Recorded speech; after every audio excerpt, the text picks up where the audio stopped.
Hey guys, it's Bella, and in this video we are going to be reading a poem which was written in the 4th century Common Era by a Roman poet called Ausonius, and it is An Pythagoram de Marco quid cepatur Polaria. So, towards Pythagoras about Mark, who was called Polaria, girlfriend material. We'll get into that as we go through this poem. So first I'll read through it and then we will go through the individual lines and discuss their meaning. And forgive me as usual if my Latin diction for the poetry is not as good as it should be. So, Pythagora euphorbi repras qui semina rerum corporibusque novis dat reduces animas.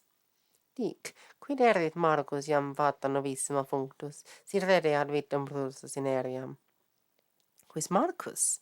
Feles nuper polaria dictus, corrupit totum qui puerile secus, perverse venere postico vulnere possor, luci libatis subilo pulliprimo. Non taurus, non mullus erit, non hippocamellus, non capere autaries, sed scarabaius erit. So, what does all this mean? Pythagora euphorbi repras qui semina rerum. So this is vocative here, so it's like, O Pythagoras of Euphorbus, and presumably this is some kind of scholar, maybe classical scholar, I don't know.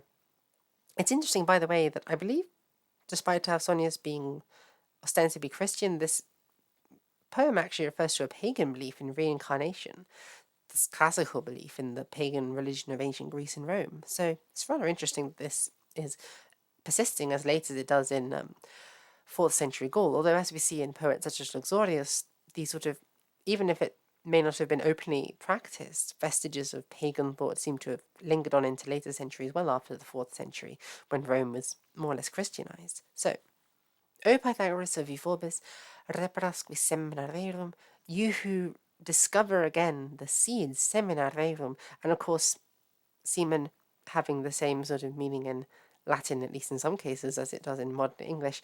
This is perhaps a bit of a pun, given what we're about to talk about. Corporibusque novis, to new bodies, das reduces animas, you give restored spirits to new bodies. Dic, say, quid erit Marcus, what would Marcus be? Iam fata novissima functus, who has recently died functus, fata novissima by most recent fate. Si redeat vitam rursus in aeriam, if he were to return once into another life, once again. So again, this is referring to the idea of Marcus being reincarnated. Quis Marcus? Pythagoras asks, who is Marcus? Feles nuper polaria dictus. He was a cat. Now, I've glossed this here as a cool cat, because I feel like that's what this is, right? This feels like quite an informal way of referring to the guy. And we can see this in the word here, polaria, which polarios in the masculine would refer to just something which is of chicks, of chickens, and polar in Latin was a word that the Romans used just like we do today to refer to a chick, like that chick over there. It's the pulla. And so the fact that this version of it is being used to refer to Marcus means that he's sort of got the qualities of being that chick over there, like that girl over there, because aria is a feminine ending rather than a masculine, as you would expect for Marcus. And they use a masculine ending straight afterwards with dictus, right? So this suggests that it was perhaps more of a nickname that he was called Polaria, even though the poet Ausonius is recognizing that Marcus is biologically male. And this is why I think that for the most part, adjectives in Latin would correspond to one's biological sex, even if a person had a feminine name or had a feminine nickname. So Polaria, even though Polaria is grammatically feminine, and it would mean like girlfriend material as opposed to boyfriend material, it still uses a masculine form of the past participle dictus to describe Marcus because that reflects his true biological sex. So in an odd way, this is the Latin language doing the radical feminist thing of if you've got a natal man who has changed their name but wishes to use feminine pronouns, it's this principle of granting the former of using this man's name and refusing, however, to gender this person as female with female pronouns, just based on the grammar of the Latin language here. So what this is saying is Marcus is that cool cat who was called girlfriend material. And this is a really interesting line as well. Corrupit totum qui puerde secus. He corrupted, he perverted totum puerile, everything boyish. Secus, with himself differently, I should say. So he perverted every boyish thing in a different manner. Perverse Veneris, of perverted Venus, hostico vulnere, the backdoor wound. And this is a delightful Latin metaphor for the anus. There's this trend in Latin literature, and you see it displayed very well here in Ausonius. You also see it drawn upon in Eugenius and Toledo's poetry. This tendency to refer to the male anus when being penetrated as a wound, a vulnus, and perhaps this is a very gross and literal reference to an anus bleeding after too forceful penetration.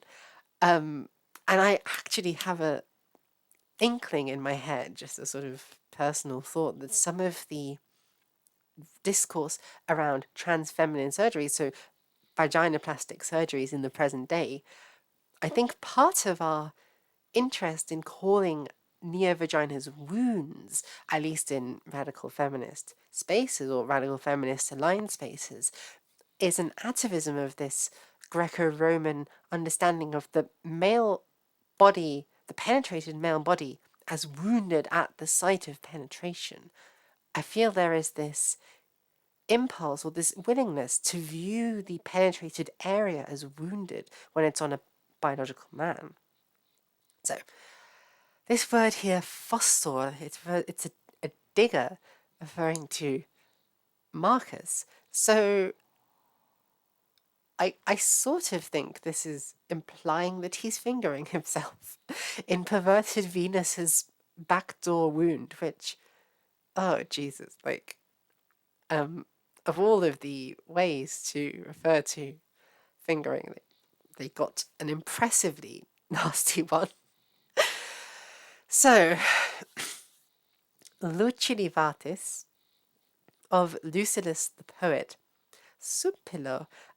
This is a really interesting one. Subpilo is like thieving man, and in this case, the thieving might refer to, a rapacious sexual appetite. And this word polypremo is actually a hapax legomenon. It's not seen anywhere else in Latin literature. And it's sort of roughly, it comes from pullus, which is check, and premere, which is to touch or to squeeze. It sort of means I'm translating it here crudely as main squeeze, Marcus is Lucilius's main squeeze, or main hoe, and Lucilius has other side hoes who he also gets with. Amazing fun stuff here. So basically, Ausonius asks Pythagoras what Marcus would be reincarnated as.